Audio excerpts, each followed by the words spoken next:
দিবসে ঢাকা বিশ্ববিদ্যালয়ের রাজু ভাস্কর্যের পাদদেশে দাঁড়িয়ে আমি পুরো বাংলাদেশ সহ পুরো বিশ্বকে বার্তা দিতে চাই, হিজাব আমার অধিকার। এই হিজাবের অধিকার কেউ কেড়ে নেওয়ার চেষ্টা করবেন না। আমরা আমাদের অধিকার নিয়ে আমরা স্বাধীনভাবে মুক্তভাবে চলাফেরা করতে চাই। আমি আরও বলতে চাই যে হিজাবের কারণে আমরা অনেকেই বৈষম্যের শিকার হয়েছি এবং আমাদের কাছে এই হিজাবটাকে আমাদের প্রগতির বাধা হিসেবে উপস্থাপন করার চেষ্টা করা হয়েছে। এই হিজাবকে আমাদের উন্নতির বাধা হিসেবে উপস্থাপনের চেষ্টা করা হয়েছে।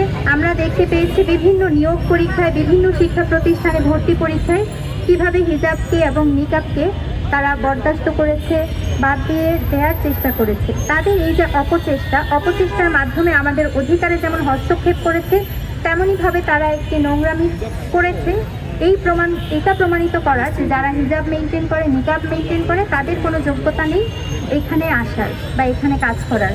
আমরা এই ধরনের চর্চার নিন্দা জানাচ্ছি, তীব্র প্রতিবাদ করছি এবং আমরা বার্তা দিতে চাই বাংলাদেশ সহ পুরো পৃথিবীর কোনো শিক্ষা প্রতিষ্ঠান, কোনো কর্মক্ষেত্রে নারীর প্রতি এই ধরনের বৈষম্য যেন না করা হয়।